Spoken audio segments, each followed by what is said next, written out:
बिहारी जय राधा माधवा कुंज बिहारी जय गोपी जन वल्लभा गिरिवरधारी जय गोपी जन वल्लभा गिरिवरधारी यशोधानन्दन व्रज जनरञ्जन यशोधानन्दन व्रज जनरञ्जन यमुनतीरावनचारि यमुनतीरावनचारि जय राधा माधवा कुंज बिहारी जय गोपी जन वल्लभा गिरिवरधारी यशोदानन्दन व्रज जनरञ्जन यशोदानन्दन व्रज जनरञ्जन यमुनतीरावनचारि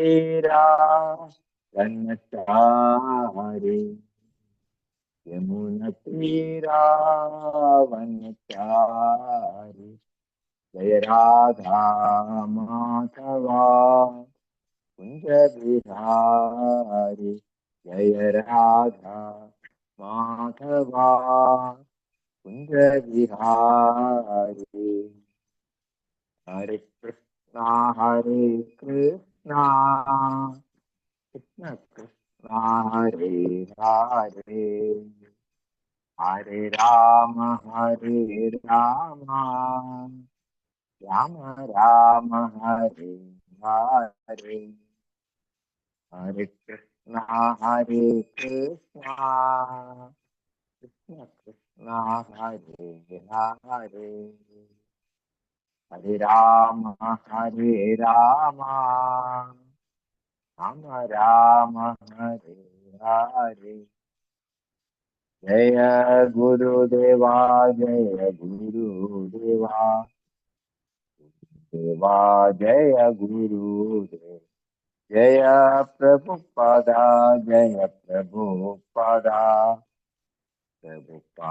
श्रील प्रभुपादा जय गौर हरि बोल जय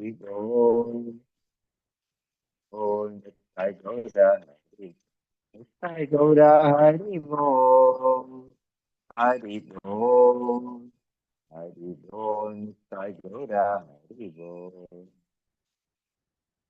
ओम नमो भगवते वासुदेवाय ओम नमो भगवते वासुदेवाय ओम नमो भगवते वासुदेवाय।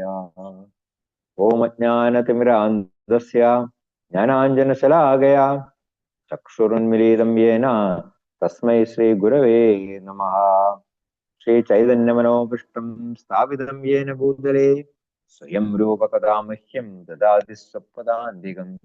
वन्देऽहं श्रीगुरो श्रीयुतपथकमलं श्रीगुरून् वैष्णवांश्च श्रीरूपं साग्रजातं सगणरघुनाथान्वितं तं सजीवं साद्वैतं सावधूतं परिजनसहितं कृष्णचैतन्यदेवं श्रीराधाकृष्णपादान् सगणललिता श्रीविशाखान्वितांश्च।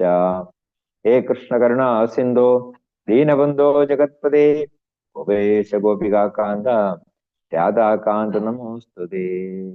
सप्तकाञ्चन गौराङ्गी राधे वृन्दावनेश्वरी वृषभानुसुते देवी प्रणमामि हरिप्रिये। वाञ्छाकल्पतरुभ्यश्च कृपा सिन्धुभ्यैव च पतितानां पावनेभ्यो वैष्णवेभ्यो नमो नमः। श्रीकृष्ण चैतन्य प्रभु नित्यानंद श्री अद्वैत गदाधर श्रीवासादि गौर भक्त वृंदा हरे कृष्ण कृष्ण कृष्ण हरे हरे हरे राम राम राम हरे हरे। मूकं करोति वाचालं पंगुं लङ्घयते गिरिं यत्कृपातमहं वन्दे श्रीगुरुं दीनतारिणं परमानन्दमाधवं श्रीचैतन्य ईश्वरं। हरि ओं तत्सत्. ഹരേ കൃഷ്ണ. ശ്രീമദ് ഭഗവത്ഗീത യഥാരൂപത്തിന്റെ പഠനവേദിയിലേക്ക് എല്ലാ ഭക്തജനങ്ങൾക്കും ഹാർദവമായ സ്വാഗതം. നമ്മൾ ഇന്ന് ഒരു പുതിയ അധ്യായം 10 വിഭൂതി യോഗം എന്ന 10ാം അധ്യായം ആരംഭിക്കുകയാണ്. ശ്രീ ഭഗവാനുവാച ഭൂയ ഏവ മഹാബാഹോ ശൃണു മേ പരമം വചഃ യത്തേഹം പ്രിയമാണായ വക്ഷ്യാമി ഹിതകാമ്യയാ.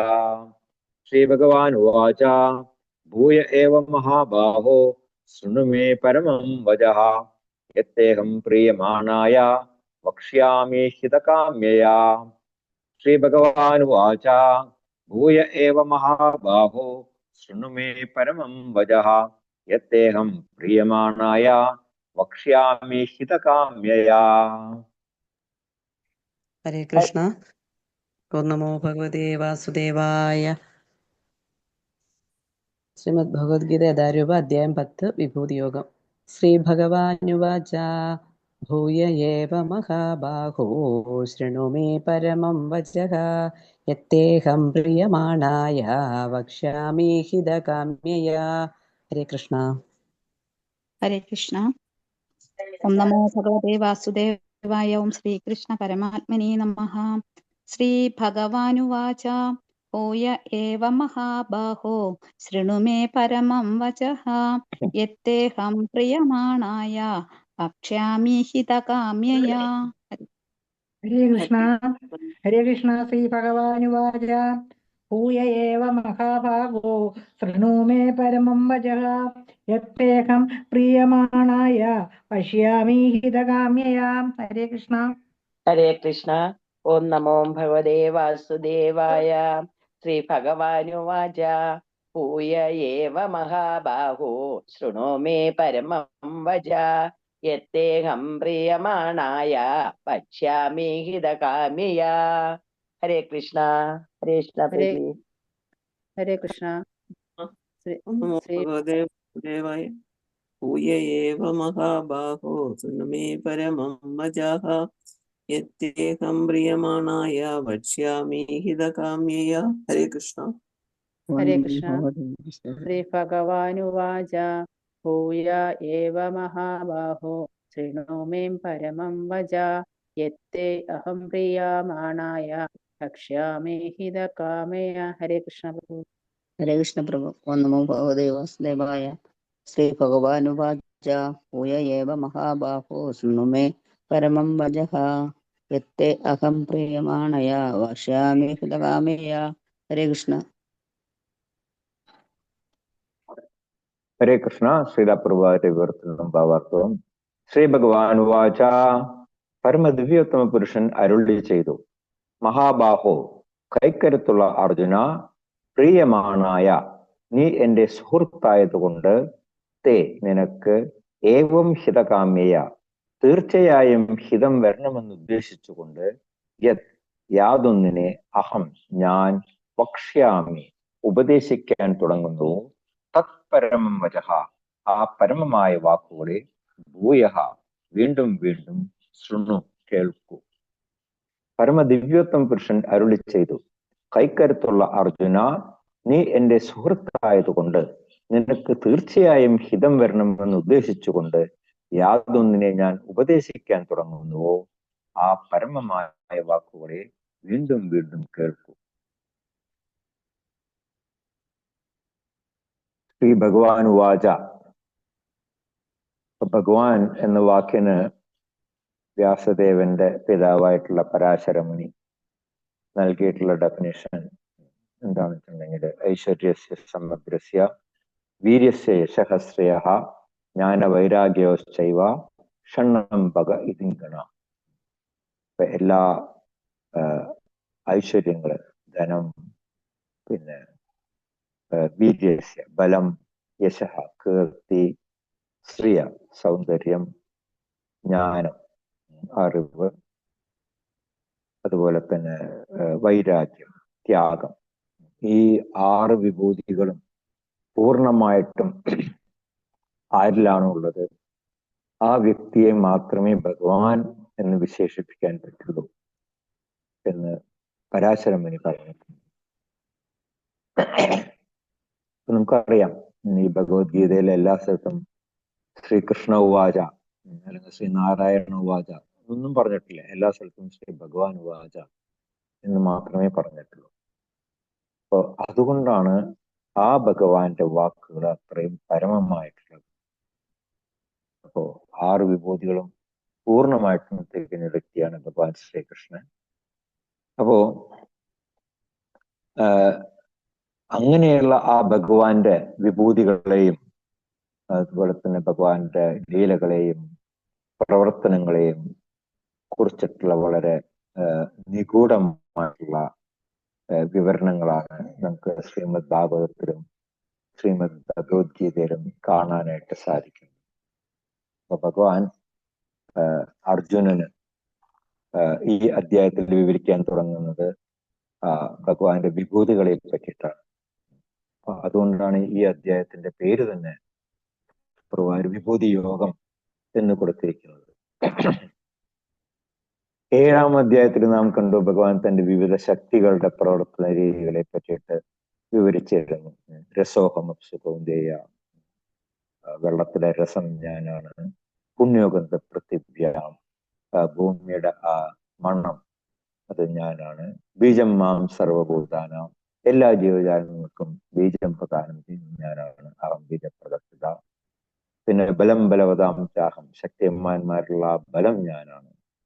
അങ്ങനെ ഭഗവാന്റെ വിവിധ ശക്തികളെ കുറിച്ചിട്ട് വളരെ വിസ്തരിച്ചിട്ട് നമ്മൾ 7-ാം അധ്യായത്തില് നമ്മൾ പഠിച്ചിരുന്നു. തുടർന്ന് ഇപ്പൊ ഈ 9-ാം അധ്യായത്തില് ആ ഭക്തന്മാരുടെ വിശ്വാസത്തെ അടിയുറപ്പിക്കാൻ വേണ്ടിയിട്ട് ആണ് ഭഗവാൻ തന്റെ വിഭൂതി യോഗങ്ങളെ പറ്റിയിട്ട് പറയുന്നത്.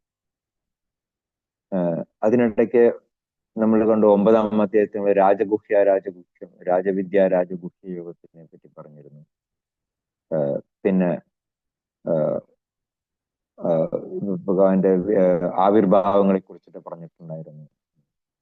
കൂടുതലായിട്ട് ഈ 10-ാം അധ്യായത്തിൽ വിവരിക്കാൻ പോകുന്നുണ്ട് ആവിർഭാവങ്ങളെ പറ്റിയിട്ട്.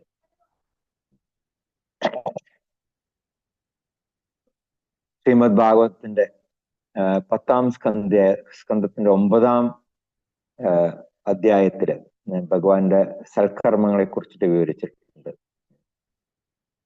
9-ാം സ്കന്ധം, പിന്നെ 10-ാം സ്കന്ധത്തില് 90 അധ്യായങ്ങള്, 10-ാം സ്കന്ധത്തില് 90 അധ്യായങ്ങള്, മൊത്തം 335 അധ്യായങ്ങളാണ് ഈ ശ്രീമദ് ഭാഗവതത്തിലുള്ളത്. അതില് 10-ാം സ്കന്ധത്തിൽ മാത്രം 90 അധ്യായങ്ങളുണ്ട്. ഈ 90 അധ്യായങ്ങളില് ഭഗവാന്റെ ലീലകളെ കുറിച്ചിട്ട്, ഭഗവാൻ ദ്വാപരയുഗത്തിൽ അവതരിച്ച സമയത്ത് ഭഗവാന്റെ ബാല്യം മുതൽ ഉള്ള ലീലകളെ പറ്റിയിട്ട് വളരെ വിസ്തരിച്ചിട്ട് ശ്രീ ശുകബ്രഹ്മർഷി വിവരിച്ചിട്ടുണ്ട്. അപ്പോ അങ്ങനെയുള്ള ഭഗവാന്റെ ആ ലീലകളെ കുറിച്ചിട്ട്, സൽക്കഥകളെ കുറിച്ചിട്ട് നമ്മൾ എത്രയേറെ കേൾക്കുന്നുവോ അത്രമാത്രം നമ്മുടെ ഭക്തിയുദ്ധ സേവനത്തിൽ ഉറച്ചു നിൽക്കും. അതും പ്രത്യേകിച്ച് ഭക്തന്മാരുടെ സത്സംഗത്തില് നമ്മൾ കേൾക്കണം. അപ്പൊ നമ്മളുടെ ആ ആസക്തി വർദ്ധിക്കും. ആസക്തി തത് ഗുണാഖ്യാനെ, നമുക്ക് ആ ടേസ്റ്റ് ഭഗവാന്റെ ലീലകളെ കുറിച്ചിട്ട് അത് വർണ്ണിക്കാനും അതുപോലെ തന്നെ കേൾക്കാനുമുള്ള ആ ആസക്തി നമ്മൾ വളർത്തിയെടുക്കണം. അപ്പോ ഈ ശ്രീമദ് ഭാഗവത സപ്താഹം എന്നൊക്കെ പറയുന്നത് അതിനു വേണ്ടിയിട്ട് ഏർപ്പാടാക്കിയിട്ടുള്ളതാണ്. ഒരു ആചാര്യൻ ഇരുന്ന് അത് പറയും. അപ്പോ ഒരുപാട് പേര് കേൾക്കാനായിട്ട് ഇരിക്കുന്നുണ്ടാവും. ഒറ്റയ്ക്ക് ഒരാൾക്കല്ല പറഞ്ഞു കൊടുക്കുന്നത്, ഒരുപാട് പേര് ഇരുന്ന് കേൾക്കുന്നുണ്ടാവും. സുഖദേവ് ഗോസ്വാമി പരീക്ഷിത് മഹാരാജാവിന് ഈ ഭാഗവതം പറഞ്ഞു കൊടുക്കുമ്പോഴും ആ സദസ്സില് പരീക്ഷിത് മഹാരാജാവ് മാത്രമല്ല ഉണ്ടായിരുന്നത്, ദേവതകൾ വരെ ഉണ്ടായിരുന്നു. വ്യാസദേവൻ വരെ അവിടെ ഇരുന്നിരുന്നു. നാരദ മഹർഷി ഉണ്ടായിരുന്നു. അതുപോലെ തന്നെ സൂതഗോസ് ശൗനകാദി ഋഷികൾക്ക് പറഞ്ഞു ആ സദസ്സിലെ 89 ഋഷിമാരാണ് ഇരുന്നിരുന്നത്. അപ്പൊ അതാണ് ആ ഭഗവാൻ ഭക്തന്മാരുടെ സത്സംഗത്തില് കേൾക്കണം എന്ന് പറയുന്നതിന്റെ പ്രത്യേകത. പിന്നെ ഇവിടെ പറയുന്നു ഭൂയ ഭൂയ ഏവ, നീ വീണ്ടും വീണ്ടും കേൾക്കൂ പറയുന്നത്. എന്തുകൊണ്ടാണ് വീണ്ടും വീണ്ടും കേൾക്കാൻ പറയുന്നത്? ഇപ്പൊ നമ്മളൊരു തന്നെ ഒരു കാര്യം ഒരാള് പറഞ്ഞിട്ടുണ്ടെങ്കിൽ നമ്മളത് അടുത്ത നിമിഷം അത് മറന്നുപോകും. നമുക്ക് ഇന്ന് രാവിലെ നടന്ന കാര്യം നമുക്ക് വൈകുന്നേരം നമുക്ക് ഓർത്തെടുക്കാനായിട്ട് തന്നെ വളരെ പ്രയാസമാണ്, അല്ലെ? അതുപോലെ തന്നെ നമ്മളിപ്പോ ഭാഗവതം അല്ലെങ്കിൽ മഹാഭാരതം ഒക്കെ വായിക്കുമ്പോൾ അതിൽ ഒരുപാട് പേരുകളൊക്കെ ഉണ്ട്. നമുക്ക് ഈ പേരുകളൊക്കെ എപ്പോഴും കൺഫ്യൂഷൻ ആവും, അങ്ങോട്ടും ഇങ്ങോട്ടൊക്കെ മാറിപ്പോകും. ഇപ്പൊ നമ്മുടെ രാധാമാധവന്റെ ആൾട്ടറിൽ അഷ്ടസഖിമാര് നിൽക്കുന്നുണ്ട്. നമുക്ക് പലപ്പോഴും പേരുകൾ അങ്ങോട്ടും ഇങ്ങോട്ടും മാറിപ്പോകും. ഇപ്പൊ എനിക്ക് തന്നെ കൃത്യമായിട്ട് പറയാൻ പറ്റില്ല, കാരണം നമ്മളത് സ്ഥിരമായിട്ട് നമ്മളത് പറഞ്ഞ് ശീലിക്കുന്നില്ല. അപ്പൊ അതുകൊണ്ട് നമുക്കത് ഓർത്തിരിക്കാൻ വളരെ പ്രയാസമാണ്. അപ്പൊ അതുകൊണ്ടാണ് വീണ്ടും വീണ്ടും കേൾക്കണം, വീണ്ടും വീണ്ടും പറയണം എന്ന് പറയുന്നത്. കാരണം എന്താണ്? നമ്മൾ എല്ലാവരും തന്നെ ഈ മായയുടെ പിടിയിലാണ്. ഇപ്പൊ നമുക്ക് ഒരു സിമ്പിൾ ഉദാഹരണം എടുക്കാൻ, നമ്മളിപ്പോ ഒരു സ്കൂളിൽ പോകുന്നു, നമുക്ക് ഒരു ടീച്ചർ ഒരു കാര്യം ഇപ്പൊ തുടക്കത്തിലൊക്കെയാണെന്നുണ്ടെങ്കിൽ 10 പ്രാവശ്യം എഴുതൂ, 10 പ്രാവശ്യം എഴുതിട്ട് അവരോട് പറയും 20 പ്രാവശ്യം എഴുതാൻ പറയും, അല്ലെ? അങ്ങനെ വീണ്ടും വീണ്ടും നമ്മൾ എഴുതി പഠിക്കുമ്പോഴും നമുക്ക് ആ കാര്യം നമുക്ക് ഹൃദിസ്ഥമാകും. അപ്പൊ അതുപോലെ തന്നെയാണ് ആധ്യാത്മികമായിട്ടുള്ള കാര്യങ്ങളും ഭഗവാന്റെ ലീലകളും. അത് നമ്മൾ വീണ്ടും വീണ്ടും കേൾക്കുമ്പോൾ നമുക്കത് ഹൃദിസ്ഥമാക്കാനായിട്ട് സാധിക്കും. പിന്നെ ഇവിടെ അർജുനനെ മഹാബാഹോ എന്നാണ് ഈ ശ്ലോകത്തിൽ അഭിസംബോധന ചെയ്തിരിക്കുന്നത്. ബാഹു എന്ന് പറഞ്ഞിട്ടുണ്ടെങ്കിൽ കൈകള്, മഹാബാഹു എന്ന് പറഞ്ഞിട്ടുണ്ടെങ്കിൽ കരുത്തിട്ടുള്ള കൈകളുള്ള വ്യക്തി. ഇപ്പൊ നമുക്കും കൈകളുണ്ട്. ഇപ്പോ പക്ഷെ നമ്മുടെ കൈ കൊണ്ട് നമുക്ക് പ്രത്യേകിച്ച് വലിയ കാര്യങ്ങളൊന്നും ചെയ്യാനായിട്ട് സാധിക്കില്ല. ഒരു രണ്ടുപേര് നമ്മളെ ആക്രമിക്കാൻ വരാൻ വെച്ചാൽ നമ്മുടെ രണ്ട് കൈ കൊണ്ട് എന്ത് ചെയ്യാനായിട്ട് നമുക്ക് സാധിക്കും? നമുക്കൊന്നും ചെയ്യാൻ സാധിക്കില്ല. അവർ പിടിച്ചിട്ട് തള്ളുകളിൽ നമ്മൾ മറഞ്ഞു വരും. പക്ഷേ അർജുനന്റെ കൈ എന്ന് പറഞ്ഞാൽ അങ്ങനെയല്ല. അർജുനന്റെ കൈ കൊണ്ട് അർജുനന് ഒരേ സമയം തന്നെ 1000 പേരുടെ യുദ്ധം ചെയ്യാനായിട്ട് സാധിക്കും.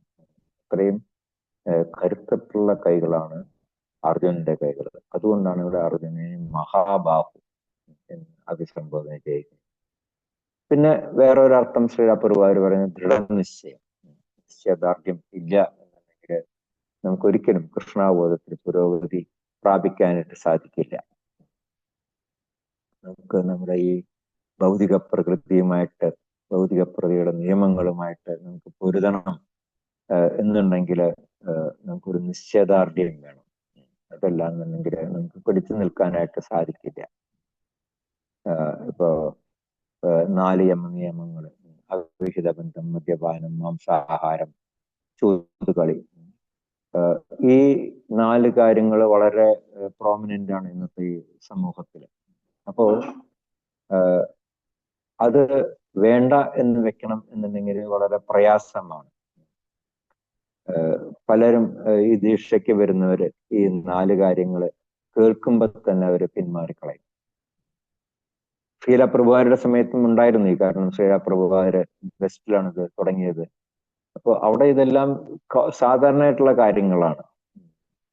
ഈ മദ്യപാനം, അതുപോലെ തന്നെ മാംസാഹാരം, പിന്നെ അവിഹിത ബന്ധം എന്നൊക്കെ പറഞ്ഞിട്ടുണ്ടെങ്കിൽ അവിടെ സാധാരണമായിട്ടുള്ള കാര്യങ്ങൾ. അവർക്കതിലൊരു അറപ്പോ അല്ലെങ്കിൽ പുതുമയോ ഒന്നും തന്നെ തോന്നുന്നില്ല. അവരൊക്കെ പതിവായിട്ട് ചെയ്യുന്ന കാര്യങ്ങളാണ്. അപ്പൊ നിങ്ങൾ അതിൽ നിന്നൊക്കെ മാറണം എന്ന് പറഞ്ഞിട്ട് അവരെ മാറ്റിയെടുക്കണം എന്നുണ്ടെങ്കിൽ അത് ശ്രീല പ്രഭുവാരെ പോലെ ഒരു ആധ്യാത്മിക ആചാര്യന്മാർക്ക് മാത്രമേ സാധിക്കുള്ളൂ. അപ്പൊ അത്രയും പ്രയാസമാണ് ഈ ഭൗതിക പ്രകൃതിയുടെ നിയമങ്ങളുമായിട്ട് പൊരുത എന്ന് പറഞ്ഞിട്ടുണ്ടെങ്കിൽ. അപ്പൊ അതിന് നമുക്കൊരു ദൃഢനിശ്ചയം തന്നെ നമ്മൾ എടുക്കണം. അപ്പൊ അത് ഉദ്ദേശിച്ചുകൊണ്ടാണ് ഇവിടെ മഹാബാഹോ എന്ന് പറയുന്നത്. പിന്നെ പറയുന്നതാണ് പരമം വചഃ. ഭഗവാന്റെ വാക്കുകൾ പരമമാണ്, അബ്സല്യൂട്ട്. കൃഷ്ണൻ പരമസത്യമാണ്.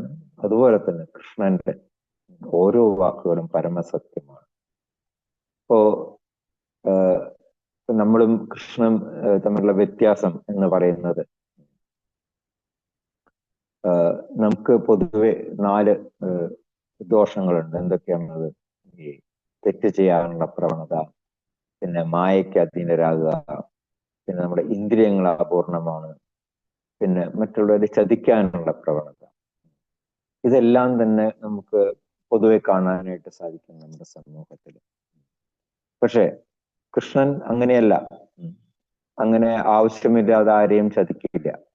അങ്ങനെ ചതിക്കണമെന്നതിന് അതിന് എന്തെങ്കിലും പ്രത്യേകിച്ചൊരു കാരണമുണ്ടായിരിക്കും. അപ്പോ അതുകൊണ്ടാണ് പറയുന്നത് പരമം വച. അദ്ദേഹത്തിന്റെ ഓരോ വാക്കുകളും പരമമായിട്ടുള്ള വാക്കുകളാണ്. പക്ഷെ നമുക്ക് അങ്ങനെ പരമമായിട്ടുള്ള ഒരു കാര്യവും നമുക്ക് പറയാൻ പറ്റില്ല. എന്തുകൊണ്ടാണ്? നമുക്ക് ഈ 4 ഡിഫക്ട്സ് ഉള്ളത് കാരണം. നമ്മൾ എന്ത് പ്രവൃത്തികൾ ചെയ്യുമ്പോഴും അല്ലെങ്കിൽ എന്ത് പറയുമ്പോഴും അതിൽ എന്തെങ്കിലുമൊക്കെ വൈകല്യങ്ങൾ ഉണ്ടാകും. അപ്പോ അതില്ലാത്ത ഒരു വ്യക്തിയിൽ നിന്ന് ഭഗവാൻ കൃഷ്ണനിൽ നിന്ന് നേരിട്ട് അല്ലെങ്കിൽ ആചാര്യന്മാര് ഗുരു പരമ്പര വഴി വേണം നമ്മൾ അതെല്ലാം കേൾക്കാനായിട്ട്. അപ്പൊ ഇവിടെ അർജുനൻ ഭഗവാനെ ഗുരുവായിട്ട് സ്വീകരിച്ചു കഴിഞ്ഞു അല്ലെ. ശിഷ്യസ്തേഹം ഷാദി മാം ത്വാം പ്രപഞ്ചം എന്ന് അർജുനൻ തന്നെ പറയുന്നുണ്ട്. അപ്പോ എപ്പോഴും ഒരു അധ്യാപകൻ ഒരേ കാര്യം തന്നെ വീണ്ടും വീണ്ടും തിരിച്ചും മറച്ചും പറയും. അങ്ങനെ ആ ശിഷ്യന് ബോധ്യപ്പെടുന്നത് വരെ ഒരേ കാര്യം തന്നെ പറഞ്ഞുകൊണ്ടേയിരിക്കും. അപ്പോ പറയുന്നതിന്റെ ഉദ്ദേശം എന്താണ്? നമ്മൾ ഒരു ഗുരുവിന് നമ്മൾ കീഴടങ്ങണം. പക്ഷെ നാം കീഴടങ്ങില്ല. കാരണം നമ്മളുടെ ആ ഈഗോ നമ്മളെ അതിനനുവദിക്കില്ല. അപ്പൊ അതുകൊണ്ടാണ് വീണ്ടും വീണ്ടും ഒരു ഗുരുവിന് ശിഷ്യനോട് ഒരു കാര്യം പറയേണ്ടി വരുന്നത്. ഇവിടെ അർജുനോട് ഭഗവാൻ പറയുന്നു നീ വീണ്ടും വീണ്ടും കേൾക്കൂ എന്ന് പറയുന്നത് അത് നമ്മളെ ഉദ്ദേശിച്ചിട്ടുള്ളതാണ്. പലരും പറയും ഞാൻ ഭഗവത്ഗീത വായിച്ചു കഴിഞ്ഞു പൂർണ്ണമായിട്ടും, പക്ഷെ എന്താണ് അതിലത്തെ ആ ആന്തരികമായിട്ടുള്ള അർത്ഥം എന്ന് ചോദിച്ചിട്ടുണ്ടെങ്കിൽ ഈ വായിച്ചവർക്ക് അറിയില്ല. എന്തുകൊണ്ടാണ്? അവരത് വീണ്ടും വീണ്ടും വായിക്കാനായിട്ട് തയ്യാറാകുന്നില്ല. പക്ഷെ നമ്മള് കൃഷ്ണന് കീഴടങ്ങാൻ തയ്യാറായി കഴിഞ്ഞിട്ടുണ്ടെങ്കിൽ അതിനർത്ഥം എന്താണ്? നമ്മള് ആ അറിവിന്റെ പാരമ്യതയിൽ എത്തി എന്നുള്ളതാണ്. എന്താണ് പാരമ്യതയിലെത്തുക എന്ന് പറഞ്ഞിട്ടുണ്ടെങ്കിൽ ഭഗവാനോടുള്ള ആ പ്രേമഭക്തി വളർത്തിയെടുക്കുക എന്നുള്ളതാണ്. ശ്രീലാപ്രഭാവർ പറയുന്നുണ്ട് ആരാധിതോ യതി ഹരിസ് തപസാ തദക്കിം. നാം ഭഗവാനോടുള്ള ആ പ്രേമഭക്തി വളർത്തിയെടുക്കുകയാണ് എന്നുണ്ടെങ്കിൽ ആ പ്രേമഭക്തിയോടുകൂടി നാം ഭഗവാന് വേണ്ടിയിട്ടുള്ള അതീന്ദ്രിയ സേവനത്തിൽ ഏർപ്പെടുകയാണ് എന്നുണ്ടെങ്കിൽ നാം തീർച്ചയായിട്ടും നമ്മുടെ ആ തപസ്യയുടെ പാരമ്യതയിൽ എത്തി എന്ന് തന്നെ പറയാം. മനുഷ്യജന്മം എന്ന് പറയുന്നത് തപസ്യ അനുഷ്ഠിക്കാനുള്ളതാണ്. ശ്രീമദ് ഭാഗവത്തില് പറയുന്നുണ്ട് തപോദിപ്യം, അല്ലാതെ പട്ടികളെയും പൂച്ചകളെയും പോലെ പാഴാക്കി കളയാനുള്ളതല്ല. ആഹാരം, നിദ്ര, ഭയം, മൈഥുനം, ഇതാണ് സാധാരണ പട്ടികളും പൂച്ചകളൊക്കെ ചെയ്യുന്നത്. പക്ഷെ മനുഷ്യജന്മം എന്ന് പറയുന്നത് അതിനു വേണ്ടിയിട്ടുള്ളതല്ല. മനുഷ്യജന്മം എന്ന് പറയുന്നത് ആത്മസാക്ഷാത്കാരം നേടാൻ വേണ്ടിയിട്ടുള്ളതാണ്. അതാണ് വൈദിക സംസ്കാരം.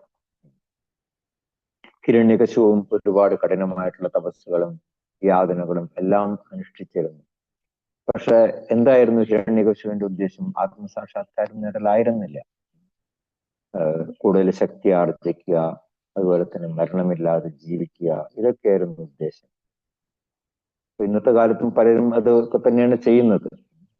ഒരുപാട് ധനം സമ്പാദിക്കണം, മന്ത്രിയാകണം, പ്രസിഡന്റ് ആകണം, മറ്റുള്ളവർ എന്നെ ബഹുമാനിക്കണം. അതാണ് ഏറ്റവും പ്രധാനമായിട്ടുള്ളത്. മറ്റുള്ളവർ എന്നെ ബഹുമാനിക്കണം എന്നുള്ള ആ ചിന്ത. ലാഭ, പൂജ, പ്രതിഷ്ഠ എന്നൊക്കെ നമ്മൾ പറയില്ലേ. അപ്പോ ഈ ഒരു മനസ്ഥിതി വെച്ചിട്ട് നമുക്ക് ഒരിക്കലും ഭഗവാന് വേണ്ടിയിട്ട് ആത്മസമർപ്പണം ചെയ്യാനായിട്ട് സാധിക്കില്ല.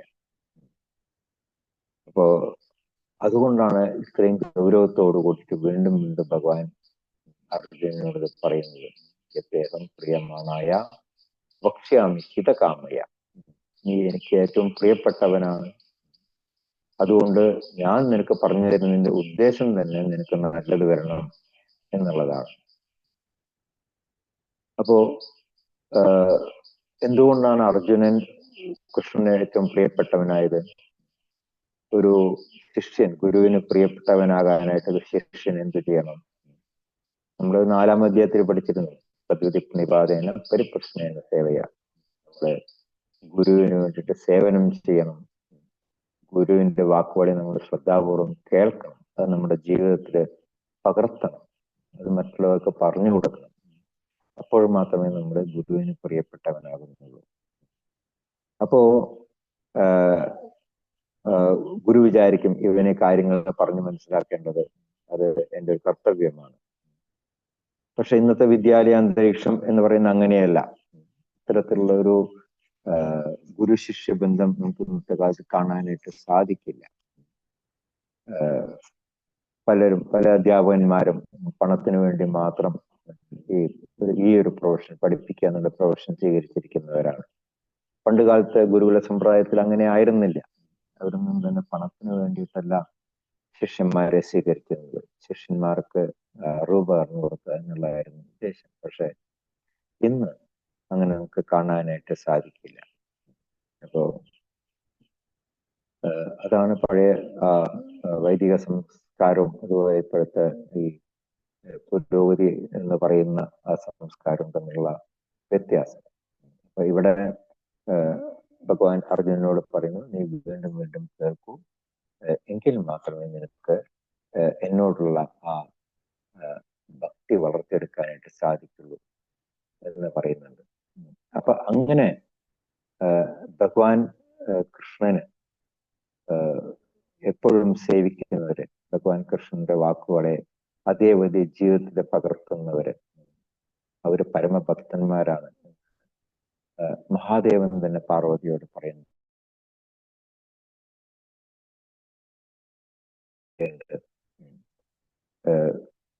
പാർവതി ദേവി മഹാദേവനോട് ചോദിക്കുന്നുണ്ട്, അങ്ങ് പലപ്പോഴും ഞാൻ കാണുന്നുണ്ട് അങ്ങ് ചില കൃഷ്ണഭക്തന്മാർക്ക് വേണ്ടിയിട്ട് ഒരുപാട് സേവനങ്ങൾ ചെയ്യാൻ തയ്യാറാകുന്നത് ഞാൻ കാണുന്നുണ്ട്. അപ്പൊ അതിനുള്ള കാരണം എന്താണെന്ന് ചോദിക്കുമ്പോൾ മഹാദേവൻ പാർവതിയോട് പറയുന്നത്, ആരാണ് സദാസമയവും ഭഗവാൻ കൃഷ്ണനെ കുറിച്ച് ചിന്തിക്കുന്നത് അവര് എനിക്ക് പ്രിയപ്പെട്ടവരാണ്, പ്രിയമാണായ.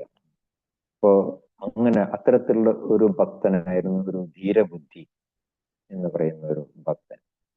അപ്പോ അദ്ദേഹത്തിന്റെ ആ തീവ്ര ഭക്തിയിൽ ആകർഷനായിട്ട് മഹാദേവൻ അദ്ദേഹത്തിന്റെ പ്രവർത്തികൾ വീക്ഷിക്കാൻ തുടങ്ങി. അങ്ങനെ അദ്ദേഹത്തെ സംരക്ഷിക്കുവാനും, അത് മാത്രമല്ല ഒരു സേവകനെ പോലെ ആ തീവ്രബുദ്ധി എന്ന് പറയുന്ന ധീരബുദ്ധി എന്ന് പറയുന്ന ആ ഭക്തനെ സേവിക്കാൻ തുടങ്ങി. അദ്ദേഹത്തിന്റെ എല്ലാ ആവശ്യങ്ങളും മഹാദേവൻ തന്നെ നിറവേറ്റി കൊടുക്കും. അപ്പോൾ ഇതെല്ലാം കണ്ടിട്ട് മഹാദേവന്റെ സേവകനായിട്ടുള്ള ഒരു ഭൃംഗീഋദ്ധി എന്ന് പറയുന്ന ഒരു സേവകൻ വളരെ ആകാംക്ഷയോട് കൂടിയിട്ട് മഹാദേവനോട് ചോദിക്കുകയാണ്, എന്താണ് ഈ ഭക്തന്റെ പ്രത്യേകത, എന്താണ് അദ്ദേഹത്തിന്റെ ഗുണങ്ങള്, അദ്ദേഹത്തിന്റെ ചരിത്രം എന്താണ് എന്ന് ചോദിക്കുകയാണ്. അപ്പൊ അതിന് മഹാദേവൻ പറയുന്ന മറുപടിയാണ് ആ കഥയിൽ പറഞ്ഞിട്ടുള്ളത്. അതായത് വളരെ കാലങ്ങൾക്ക് മുമ്പ് ഒരു സന്ധ്യാസമയത്ത് ഞാൻ അങ്ങനെ കൈലാസത്തിലൊരു പൂന്തോട്ടത്തിലിരുന്ന് അങ്ങനെ ജപിച്ചുകൊണ്ടിരിക്കുന്ന സമയത്ത് പൂർണ്ണചന്ദ്രൻ ഉദിച്ചു നിൽക്കുന്നുണ്ട്. പക്ഷെ പെട്ടെന്ന് തന്നെ ഒരു കാറ്റും മഴയും എല്ലാം കൂടെ വന്നു. അങ്ങനെ മരങ്ങളൊക്കെ ആടിയുടയാൻ തുടങ്ങി. പെട്ടെന്ന് തന്നെ അന്ധകാരം വ്യാപിച്ചു, ആകെ പൊടിപടലം. അങ്ങനത്തെ ഒരു സാഹചര്യത്തിൽ പെട്ടെന്ന് തന്നെ അരണ്യത്തിനെ പോലെ തോന്നിക്കുന്ന ഒരു പക്ഷി, അത് കറുത്ത നിറത്തിലുള്ളതാണ്. എൻ്റെ അടുത്തേക്ക് ഇങ്ങനെ പറന്നു വന്ന് ആ പക്ഷിയുടെ ചുണ്ടില് ഒരു ചുവന്ന നിറത്തിലുള്ള താമരപ്പൂ ഉണ്ടായിരുന്നു. അപ്പൊ ആ പക്ഷി ആ താമരപ്പൂ മഹാദേവന്റെ പാദത്തിൽ സമർപ്പിക്കുകയാണ് ചെയ്യുന്നത്. സമർപ്പിച്ചുകൊണ്ട് അങ്ങനെ സംസാരിക്കാൻ തുടങ്ങി. അല്ലയോ മഹാദേവ, അങ്ങ് വൈഷ്ണവരിൽ വെച്ചിട്ട് ഉത്തമനും അതുപോലെ തന്നെ എല്ലാ ജീവജാലങ്ങളുടെയും സുഹൃത്തുമാണ്. അത് മാത്രമല്ല, പ്രത്യേകിച്ച് ഭഗവാന്റെ ശുദ്ധ ഭക്തന്മാരോട് അങ്ങ് ദയാലുവുമാണ്. പലപ്പോഴും ഞാൻ കേട്ടിട്ടുള്ളതാണ്, ദേവഗുരുവായിട്ടുള്ള ബൃഹസ്പതി പോലും അങ്ങയെക്കുറിച്ച് പുകഴ്ത്തി പറയുന്നത് ഞാൻ കേട്ടിട്ടുള്ളതാണ്. അത് മാത്രമല്ല, ആയിരുന്നാവുള്ള അനന്തന് അങ്ങയെക്കുറിച്ചിട്ട് പ്രകീർത്തിക്കാൻ തന്നെ സാധിക്കുന്നില്ല, നാവുകളുടെ ഷോർട്ടേജ് കാരണം എന്നാണ് അൻപദേവൻ പോലും പറയുന്നത്. അപ്പോ ഇങ്ങനെയൊക്കെ മഹാദേവനെ പ്രകീർത്തിക്കാൻ തുടങ്ങിയപ്പോഴും മഹാദേവൻ ആ പക്ഷിയോട് ചോദിക്കുകയാണ്, നീ ആരാണ്, നീ എവിടെ നിന്നാണ് വരുന്നത് എന്നൊക്കെ. അപ്പൊ ആ പക്ഷി പറഞ്ഞു, ഞാൻ വാസ്തവത്തിൽ ബ്രഹ്മദേവന്റെ വാഹനമായിട്ടുള്ള ഹംസമാണ്. അപ്പൊ ഞാൻ ആദ്യമായിട്ട് ഞാൻ കറുത്ത നിറമായത് എങ്ങനെയാണെന്നുള്ളത് ഞാൻ എന്നോട് പറയാം. ഞാൻ ഇപ്പൊ ഈ അങ്ങക്ക് സമർപ്പിച്ച ഈ താമരപ്പൂ അത് സൂറത്തിനടുത്തുള്ള ഒരു തടാകത്തിൽ നിന്ന് ഞാൻ പറിച്ചെടുത്തതാണ്. അപ്പൊ ഒരിക്കൽ ഞാൻ ആ തടാകത്തിന് മുകളിൽ കൂടി പറക്കുന്ന സമയത്ത് പെട്ടെന്ന് എൻ്റെ ചിറകുകൾ സ്തംഭിച്ചിട്ട് ഞാൻ ആ തടാകത്തിൽ വീണുപോയി. ആ തടാകത്തിൽ വീണപ്പോഴാണ് എൻ്റെ തൂവെള്ള ശരീരം ഈ കാർമേഘത്തിന്റെ നിറമാകുന്നത്. അപ്പൊ അങ്ങനെ ഞാൻ ആ തടാകത്തിൽ വീണ സമയത്ത് അവിടെ ഒരു 5 താമരപ്പൂ ഉണ്ടായിരുന്നു. അപ്പൊ അതിൻ്റെ ഇടയിൽ നിന്നൊരു ശബ്ദം കേട്ടു. എന്നെ അവിടേക്ക് വിളിക്കുകയാണ് ചെയ്യുന്നത്. നീ എന്തുകൊണ്ടാണ് ഈ തടാകത്തിൽ വീണത് എന്നുള്ളതും എന്തുകൊണ്ടാണ് നിന്റെ നിറം മാറിയത് എന്നുള്ളതും പറയാൻ പറഞ്ഞൊരു ശബ്ദം കേട്ടു. അപ്പൊ അങ്ങനെ ഞാൻ അങ്ങോട്ട് നീന്തി ചെന്നപ്പോഴ് ആ താമരപ്പൂ എല്ലാം കൂടെ ഒരു സുന്ദരിയായിട്ട് ഒരു യുവതിയായിട്ട് മാറുകയാണ് ചെയ്യുന്നത്. അത് മാത്രമല്ല ആ യുവതിയുടെ ശരീരത്തിൽ നിന്ന് വരുന്ന ആ പരിമളം കാരണം ചുറ്റും അങ്ങനെ വണ്ടുകൾ ഇങ്ങനെ പാറിപ്പറക്കുന്നുണ്ടായിരുന്നു. അപ്പൊ അങ്ങനെ യുവതി സംസാരിക്കാൻ തുടങ്ങുകയാണ്. 3 ജന്മങ്ങൾക്ക് മുമ്പ് ഞാനൊരു ബ്രാഹ്മണ കുടുംബത്തിൽ ജന്മമെടുത്തിട്ടുണ്ടായിരുന്നു. സരോജവദന എന്നായിരുന്നു എൻ്റെ പേര്. അപ്പോ എൻ്റെ പിതാവ് വളരെ കർക്കശ സ്വഭാവക്കാരനായിരുന്നു. അത് മാത്രമല്ല എന്നെ വിവാഹം കഴിച്ചു കൊടുത്തത് ഒരു കർക്കശ സ്വഭാവക്കാരനാണ്. പക്ഷെ ഞാൻ വളരെ വിശ്വാസപൂർവ്വം അയാളെ എങ്ങനെ പരിചരിച്ചു പോകുന്നു. അങ്ങനെ ഇരിക്കുമ്പോൾ ഒരു ദിവസം ഞാനൊരു പക്ഷിയെ കണ്ടു, ഒരു കറുത്ത പക്ഷി. അത് നോക്കിയപ്പോഴാ പക്ഷിക്ക് തീരെ സുഖമില്ല എന്ന് എനിക്ക് തോന്നിയിട്ട് ഞാൻ ആ പക്ഷിയെ അങ്ങനെ ശുശ്രൂഷിക്കാൻ തുടങ്ങി. അപ്പൊ അങ്ങനെ ആ പക്ഷിയെ ശുശ്രൂഷിച്ച് ഞാൻ ആ പക്ഷിയോട് അങ്ങനെ ആകൃഷ്ടയായി. അപ്പൊ അതുകൊണ്ട് എന്ത് പറ്റി, ഞാൻ എൻ്റെ പതിയുടെ സേവനത്തില് കുറച്ച് ആലസ്യം കാണിച്ചു, അതിനെ വീഴ്ചപ്പറ്റി. അപ്പൊ അതില് കുപിതനായിട്ടുള്ള പതി ഞാൻ ഈ പക്ഷിയെ പോലെ തന്നെ കറുത്ത പക്ഷിയായിട്ട് തീരട്ടെ എന്ന് പറഞ്ഞ് ശപിച്ചു. പക്ഷെ ഞാൻ ചെയ്തിട്ടുള്ള ആ സത്കർമ്മങ്ങളുടെ ഞാൻ അദ്ദേഹത്തിനെ ആ നല്ല രീതിയിൽ സേവിച്ചിരുന്നു. അപ്പൊ അങ്ങനെയുള്ള സത്കർമ്മങ്ങളുടെ ഫലത്തില് ചില പുണ്യാത്മാക്കളെ എന്നെ എടുത്തുകൊണ്ടുപോയിട്ട് അവരുടെ ആശ്രമത്തിൽ അങ്ങനെ വളർത്തി.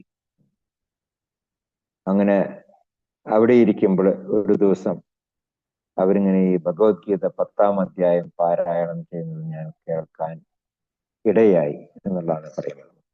അപ്പൊ അങ്ങനെ ആ 10-ാം അധ്യായം കേട്ട് എനിക്കത് ഹൃദിസ്ഥമായി. അതിന്റെ ഫലമായിട്ട് ഞാൻ എൻ്റെ ഈ പക്ഷിയുടെ ജന്മം കഴിഞ്ഞിട്ട് അടുത്ത ജന്മം ഒരു അപ്സരസായിട്ട് സ്വർഗലോകത്ത് ജനിച്ചു. പത്മാവതി എന്നായിരുന്നു എൻ്റെ പേര്. അങ്ങനെ അവിടുത്തെ ജീവിതമൊക്കെ ആസ്വദിച്ചിട്ട് പുഷ്പവിമാനത്തിൽ അങ്ങനെ സഞ്ചരിക്കാറൊക്കെ പതിവുണ്ടായിരുന്നു. അപ്പൊ അങ്ങനെ സഞ്ചരിക്കുമ്പോൾ ഒരു ദിവസം ഞാൻ ഒരു തടാകത്തിന്റെ മുകളിലെത്തിയപ്പോൾ എനിക്ക് അതിനെ കുളിക്കണം എന്നുള്ള ഒരു ആഗ്രഹം തോന്നിയിട്ട് ഞാൻ താഴെ ഇറങ്ങി. അങ്ങനെ എൻ്റെ വസ്ത്രങ്ങളെല്ലാം അഴിച്ചു വെച്ചിട്ട് അങ്ങനെ ആ വെള്ളത്തില് അങ്ങനെ കൈയും കാലിലൊക്കെ ഇട്ടടിച്ച് അങ്ങനെ രസിച്ചുകൊണ്ടിരിക്കുന്ന സമയത്താണ് കഷ്ടകാലത്തിന് കോപിഷ്ഠനായിട്ടുള്ള ദുർവാസാവ് മുനി ആ വഴിക്ക് വരുന്നത്. അപ്പൊ അദ്ദേഹം വിവസ്ത്രയായിട്ടുള്ള എന്നെ കണ്ട് ഞാൻ പെട്ടെന്ന് ഭയം കൊണ്ട് വസ്ത്രം എടുത്ത് ഉടുത്തു എന്നുണ്ടെങ്കിലും ആ കോപിഷ്ഠനായിട്ടുള്ള മുനി എന്നെ ശപിച്ചു കളഞ്ഞു. നീ ഈ തടാകത്തിൽ കിടന്നിങ്ങനെ കളിക്കുന്നത് കാരണം, വസ്ത്രമില്ലാതെ കളിക്കുന്നത് കാരണം നീ പുഷ്പമായിട്ട് മാറട്ടെ എന്ന് ശപിച്ചു. അതും എത്ര കാലം? 100 വസന്തകാലം നീ ഈ തടാകത്തിൽ ജീവിക്കാനിടയാട്ടെ എന്ന് ശപിച്ചു. അങ്ങനെയാണ് ഞാൻ ഈ 5 താമര പുഷ്പങ്ങളായിട്ട് മാറുന്നത്. 2 പുഷ്പങ്ങൾ എൻ്റെ 2 കാലുകള്, 2 പുഷ്പങ്ങൾ എൻ്റെ 2 കൈകള്, പിന്നെ 5ാമത്തെ പുഷ്പം എൻ്റെ ശരീരവും തലയും. അങ്ങനെ ഞാൻ 5 താമര പുഷ്പങ്ങളായിട്ട് മാറാണ് ചെയ്യുന്നത്. പക്ഷെ ഭാഗ്യവശാൽ എനിക്ക് എൻ്റെ കഴിഞ്ഞ ജന്മങ്ങളെല്ലാം ഓർക്കാനായിട്ട് സാധിച്ചു. അങ്ങനെ ഞാൻ ആ പുഷ്പത്തിന്റെ ശരീരത്തിൽ ഇരുന്നുകൊണ്ടും കഴിഞ്ഞ ജന്മത്തിലും അതിന് മുമ്പത്തെ ജന്മത്തിലൊക്കെ ചെയ്ത് ഞാൻ ഭഗവത്ഗീത 10ാം അധ്യായം അങ്ങനെ പാരായണം ചെയ്തുകൊണ്ടേയിരുന്നു. അങ്ങനെ എൻ്റെ 100 വർഷക്കാലത്ത് ആ ശാപകാലം അത് ഇന്ന് അവസാനിക്കുകയാണ്. അപ്പോ നിന്റെ ഭാഗ്യം, നിന്റെ ഭാഗ്യത്തിനാണ് നിനക്ക് ഇവിടെ വരാനായിട്ട് സാധിച്ചത് എന്നും പറഞ്ഞ് അങ്ങനെ പക്ഷിയോട് സംസാരിക്കുകയാണ് ഈ പുഷ്പങ്ങളായി തീർന്ന ഈ അപ്സരസ്. പെട്ടെന്ന് തന്നെ ആകാശത്തു നിന്നൊരു വിമാനം ഇറങ്ങി വന്നു. ഈ അപ്സരസ് അതിൽ കയറി അങ്ങനെ വൈകുണ്ഠ ലോകത്തിലേക്ക് പോവുകയും ചെയ്തു. അപ്പോ പോകുന്നതിന് മുമ്പ് ഈ പക്ഷിക്ക്, കറുത്ത പക്ഷിക്ക് 10ാം അധ്യായം പറഞ്ഞു കൊടുക്കുകയും ചെയ്തു. അങ്ങനെ കറുത്ത പക്ഷി ആ തടാകത്തില് ഇരുന്നുകൊണ്ട് അങ്ങനെ ഈ 10ാം അധ്യായം അങ്ങനെ പഠിച്ച് അങ്ങനെ അവിടെ നിന്ന് ഈ താമരപ്പൂവും പറിച്ചുകൊണ്ട് അങ്ങനെ കൈലാസത്തിലേക്ക് വന്നപ്പോഴാണ് മഹാദേവനെ കണ്ടിട്ട് മഹാദേവന് ആ പുഷ്പം സമർപ്പിക്കുന്നത്. അപ്പോ മഹാദേവൻ ആ പക്ഷി അനുഗ്രഹിക്കുക ചെയ്യുന്നത്. എൻ്റെ ദർശന മാത്രയിൽ തന്നെ നിന്റെ ആ ശാപം തീരും എന്നും പറഞ്ഞുകൊണ്ട് അനുഗ്രഹിക്കുക ചെയ്യുന്നത്. അപ്പൊ അങ്ങനെ ആ പക്ഷിയുടെ ആ ശാപം തീർന്നിട്ട് ആ പക്ഷി ഒരു ബ്രാഹ്മണ ഗൃഹത്തില് ധീരബുദ്ധി എന്ന് പേരിട്ടുള്ള ഒരു നല്ലൊരു ഭക്തനായിട്ട് ജന്മമെടുക്കുകയും ചെയ്തു. അത് മാത്രമല്ല ആ ധീരബുദ്ധി ഈ ഏറ്റവും അധമരായിട്ടുള്ളവരെ പോലും നല്ല വഴിക്ക് കൊണ്ടുവരാനായിട്ട് തുടങ്ങി. അപ്പോ അതും പറഞ്ഞുകൊണ്ട് മഹാദേവൻ പാർവതി ദേവിയോട് പറയുകയാണ് ചെയ്യുന്നത്. അപ്പോ ഞാൻ പറഞ്ഞതിന്റെ രത്നച്ചുരുക്കം എന്താണെന്ന് വെച്ചിട്ടുണ്ടെങ്കിൽ ഈ ശ്രീമദ് ഭഗവത്ഗീതയുടെ ഈ 10ാം അധ്യായം എന്ന് പറയുന്നത് അത്രയും പ്രാധാന്യം അറിയിക്കുന്നതാണ്.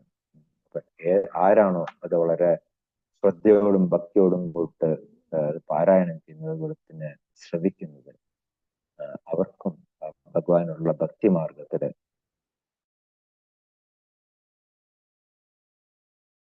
അവസാനിപ്പിക്കുന്നത്.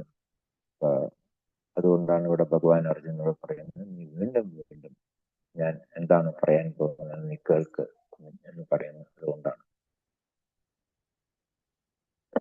ശ്ലോകം 2. നമേ വിദുസുരഗണാഃ പ്രഭവം നാമ ഹർഷയഃ അഹം ആദിർഹ്യ ദേവാനാം മഹർഷീണാം ച സർവശഃ. നമേ വിദുസുരഗണാഃ പ്രഭവം നം ഹർഷയഃ അഹം ആദിർഹ്യ ദേവാനാം മഹർഷീണാം ച സർവശഃ. നമേ വിദുസുരഗണാഃ പ്രഭവം നം ഹർഷയഃ അഹം ആദിർഹ്യ ദേവാനാം മഹർഷീണാം ച സർവശഃ.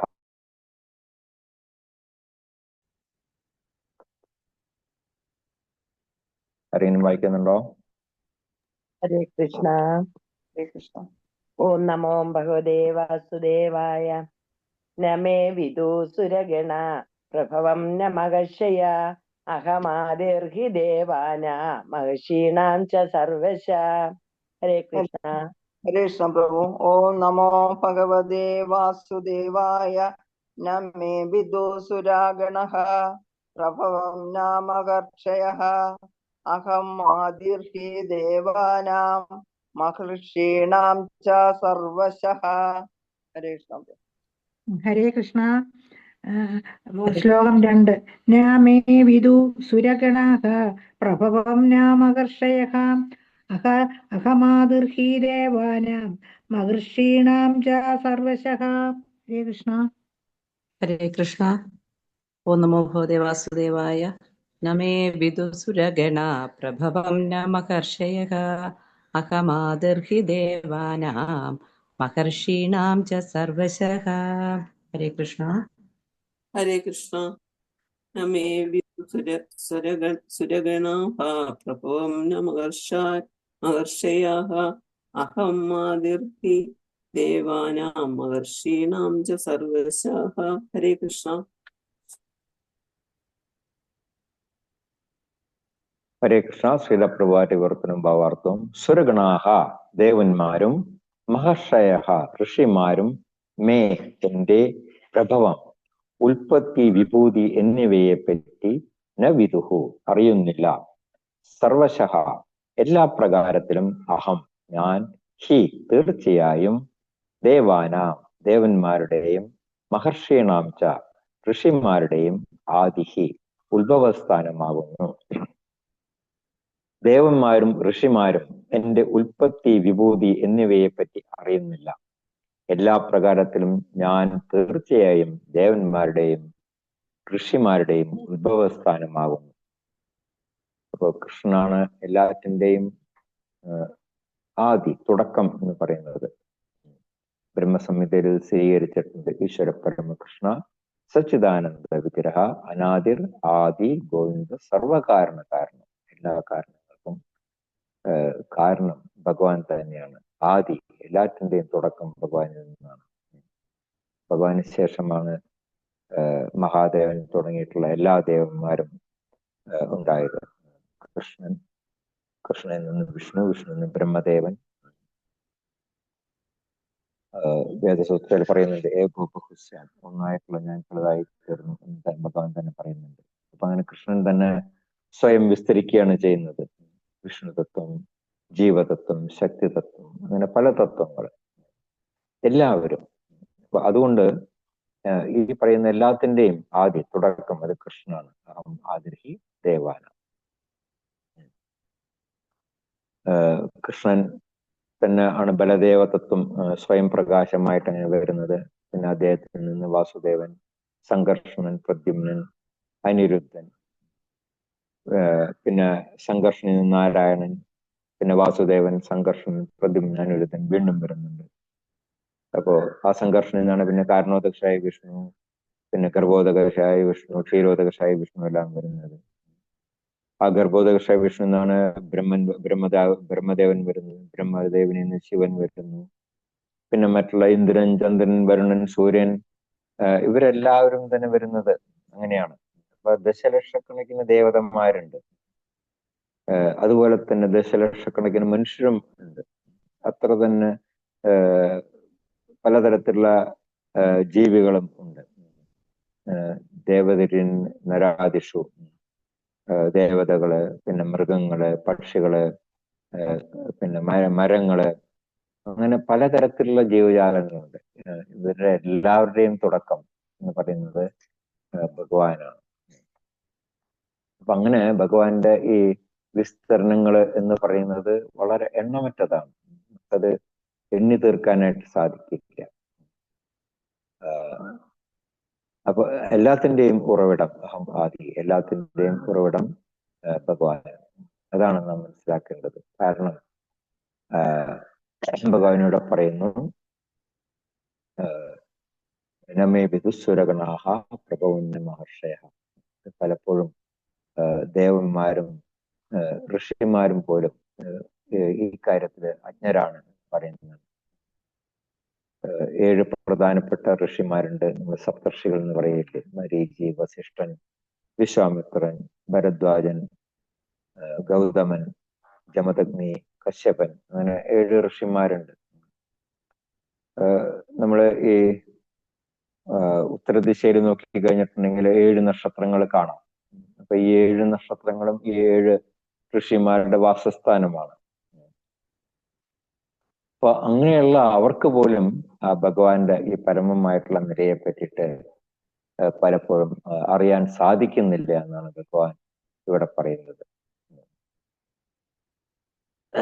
അപ്പോ അത്രയും മഹത്തരമാണ് ആ ഭഗവാന്റെ ആ ശക്തി എന്ന് പറയുന്നത്. അപ്പോ ഭഗവാന് പോലും പലപ്പോഴും ഭഗവാനെ മനസ്സിലാക്കാനായിട്ട് സാധിക്കുന്നില്ല എന്ന് പറയുന്നത്. അപ്പോ അങ്ങനെ സ്വയം ഭഗവാൻ തന്നെ മനസ്സിലാക്കാൻ വേണ്ടിയിട്ടാണ് ചൈതന്യ മഹാപ്രഭുവായിട്ട് ഭക്താവതാരം ഭക്താദ്യം നമാമി ഭക്തശക്തിയും ഒരു ഭക്തന്റെ രൂപത്തില് ഭഗവാൻ സ്വയം അവതരിക്കുന്നത്. അതുകൊണ്ട് തന്നെ രാധയുടെയും കൃഷ്ണന്റെയും ഏകീകരിച്ച രൂപമാണ് ശ്രീ ചൈതന്യ മഹാപ്രഭു. അപ്പോൾ കൃഷ്ണനെ മനസ്സിലാക്കാനായിട്ടുള്ള ആ അറിവ് നമ്മൾ കൃഷ്ണനിൽ നിന്ന് നേരിട്ടോ അല്ലെങ്കിൽ കൃഷ്ണന്റെ പ്രതിനിധികളായിട്ടുള്ള ആചാര്യന്മാരിൽ നിന്നോ നമ്മൾ നേടണം. അല്ലാതെ നമുക്കത് സാധ്യമല്ല. നമുക്ക് ഭക്തിയുടെ ആ അതീന്ദ്രിയ തലത്തിൽ എത്തിച്ചേരുമ്പോൾ മാത്രമേ നമുക്ക് കൃഷ്ണനെ മനസ്സിലാക്കാനായിട്ട് സാധിക്കുള്ളൂ. അതുകൊണ്ടാണ് പറയുന്നത് അന്യാഭിലാഷിത ശൂന്യം, വേറെ യാതൊരു അഭിലാഷങ്ങളും ഇല്ലാതെ ജ്ഞാനകർമാദി അനാവൃതം, ജ്ഞാനമാർഗത്തിനും കർമ്മമാർഗത്തിനും എല്ലാം അനാവൃതം പുറത്തു കടന്നിട്ട് നമ്മുടെ ഭഗവാനുമായിട്ട് ഭക്തിയുദ്ധ സേവനം അനുഷ്ഠിക്കുമ്പോൾ മാത്രമേ നമുക്ക് ആ ഒരു തലത്തിലേക്ക് എത്താനായിട്ട് സാധിക്കുള്ളൂ. ദേവന്മാർക്കുള്ളതും ശുദ്ധഭക്തിയല്ല, കാരണം അവരുടെ ഭക്തിയും മിശ്രഭക്തിയാണ്. അവർക്കും ഭൗതികമായിട്ട് ആസ്വദിക്കാനായിട്ടുള്ള ആഗ്രഹങ്ങളുണ്ട്. അതുകൊണ്ടാണ് ഭഗവാൻ വിദുസുരഗണാഹ, ദേവന്മാർക്ക് പോലും എന്നെ മനസ്സിലാക്കാനായിട്ട് സാധിക്കില്ല. അതുകൊണ്ടാണ് ഭഗവാൻ ഇവിടെ പറയുന്നത്. അതിന് ഉദാഹരണമുണ്ട് ശ്രീമദ് ഭാഗവത്തില് 10-ാം സ്കന്ധത്തിലെ ബ്രഹ്മവിമോഹന ലീല. ഭൗതിക ലോകത്തിന്റെ അഡ്മിനിസ്ട്രേറ്ററാണ് അല്ലെ ബ്രഹ്മദേവൻ. അപ്പോ അദ്ദേഹത്തിന് പോലും ആ ഭഗവാനെ മനസ്സിലാക്കാനായിട്ട് സാധിച്ചില്ല എന്നുള്ളതാണ്. ഇത്രയധികം ഈ ഗോപന്മാര്, അതുപോലെ തന്നെ പശുക്കള്, അവരെയെല്ലാം ഒരു ചെറിയൊരു ബാലനായിട്ടുള്ള കൃഷ്ണൻ മേയ്ക്കുന്നത് കണ്ടിട്ട്, ലീല കണ്ടിട്ട് ബ്രഹ്മദേവന് പോലും അമ്പരന്ന് പോയി. അദ്ദേഹം അങ്ങനെ ഈ ഗോപന്മാരെയും പശുക്കുട്ടികളെയും എല്ലാം ഒളിപ്പിച്ചു വെച്ചു. പക്ഷെ അടുത്ത ക്ഷണം ഭഗവാൻ അത്രയും തന്നെ ഗോപന്മാരും പശുക്കുട്ടികളുമായിട്ട് വിസ്തരിച്ചു കളഞ്ഞു. ഇപ്പോ ഒരു വർഷത്തിന് ശേഷം ബ്രഹ്മദേവൻ നോക്കുമ്പോൾ അവരെല്ലാം പഴയതുപോലെ അവിടെ തന്നെയുണ്ട്. അപ്പോഴാണ് ബ്രഹ്മാവിന് തനിക്ക് പറ്റിയ അമ്മളി മനസ്സിലാകുന്നത്. ശ്രീമദ് ഭാഗവത്തിലെ പറയുന്നത് 1-ാമത്തെ ശ്ലോകത്തിൽ തന്നെ മുഹ്യന്തിയ സൂരേഹ, ദേവന്മാർക്ക് പോലും ഭഗവാനെ മനസ്സിലാക്കാൻ സാധിക്കുന്നില്ല. അപ്പൊ അതുകൊണ്ട് നാം സദാ കൃഷ്ണാവബോധത്തിൽ നമ്മൾ മനസ്സുറപ്പിക്കണം. കൃഷ്ണനാണ് പരമദിവ്യോത്തമ പുരുഷൻ, സർവകാരണങ്ങൾക്കും കാരണഭൂതൻ, എല്ലാത്തിൻ്റെയും ഉറവിടം ഭഗവാനാണ് എന്ന് ആ സത്യം നമ്മൾ മനസ്സിലാക്കിക്കൊണ്ട് നമ്മൾ പ്രവർത്തിക്കുമ്പോൾ മാത്രമേ നമുക്ക് ഇവിടെ പറഞ്ഞിട്ടുള്ളവിടെ നമുക്ക് ആ ആധ്യാത്മികമായിട്ടുള്ള ആ പുരോഗതി നേടാനായിട്ട് സാധിക്കുള്ളൂ എന്നുള്ളതാണ് ഈ ശ്ലോകത്തിൽ പറയുന്നത്. ഹരേ കൃഷ്ണ ഹരേ കൃഷ്ണ, കൃഷ്ണ കൃഷ്ണ ഹരേ ഹരേ, ഹരേ രാമ രാമ രാമ ഹരേ ഹരേ. ശ്രീമദ് ഭഗവത്ഗീത की जय, श्री प्रभुपाद की जय, गुरु महाराज की जय, जय गुरु प्रेमानंदे. ആർക്കെങ്കിലും എന്തെങ്കിലും സംശയങ്ങൾ ചോദിക്കാം? വ്യാസപൂജ. അപ്പോ എല്ലാവരും ഇവിടെ എത്താൻ പറ്റാത്തവരെല്ലാം അവിടെ ഇരുന്നുകൊണ്ട് തന്നെ ഗുരുമഹാരാജിന് വേണ്ടി കൂടുതൽ പ്രാർത്ഥിക്കുക, കൂടുതൽ ആയുരാരോഗ്യത്തോട്ട് ഇരിക്കാനും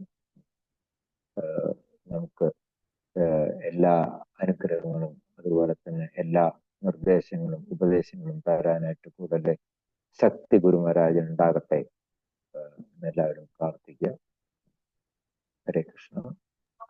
ഹരേ കൃഷ്ണ. നാളെ ഉച്ചവരെ വ്രതം എടുക്കാം അല്ലേ പോകും? അതെ, ഏകാദശി വ്രതം. അതെ, ഫുൾ ഡേ ഏകാദശി വ്രതം തന്നെ, പിറ്റേ ദിവസം ഫീസ്റ്റ് ഉച്ചവരെ. ഹരേ കൃഷ്ണ. വരിക, എല്ലാവരും വരിക. പ്രഭുജിയോട് ആദരവപൂർവ്വം 2 പ്രാവശ്യം ഹരേ കൃഷ്ണ മഹാമന്ത്രം ജപിക്കാം. ഹരേ ഹരേ കൃഷ്ണ ഹരേ കൃഷ്ണ കൃഷ്ണ ഹരേ ഹരേ കൃഷ്ണ ഹരേ ഹരേ രാമ ഹരേ ഹരേ രാമ ഹരേ രാമ രാമ രാമ ഹരേ രാമ രാമ ഹരേ രാമ രാമ ഹരേ ഹരേ ഹരേ ഹരേ കൃഷ്ണ ഹരേ കൃഷ്ണ ഹരേ രാമ കൃഷ്ണ ഹരേ രാമ ഹരേ ഹരേ രാമ രാമ രാമ ഹരേ ഹരേ ഹരേ ഹരേ രാമ രാമ രാമ പഞ്ചകൽപതരുവിച്ച കൃപാ സിദ്ധപേവച പതിതാനാഭ്യോ വൈഷ്ണവേഭ്യോ നമോ നമ अनेक कोटि वैष्णव वंद की हरिनाम संकीर्तन यज्ञ के हरे कृष्णा महामंत्र के श्रील प्रभुपाद की जय श्री आनंद पद्मनाभ स्वामी की जय हरे कृष्णा प्रभु जी धन्यवाद नाम ഹരേ കൃഷ്ണ പ്രഭുജി ഹരേ കൃഷ്ണ കൃഷ്ണ. പ്രഭു ഏകാദശി ഹരേ കൃഷ്ണ 8-ാം തീയതി ഏകാദശി ഹരേ കൃഷ്ണ ഓ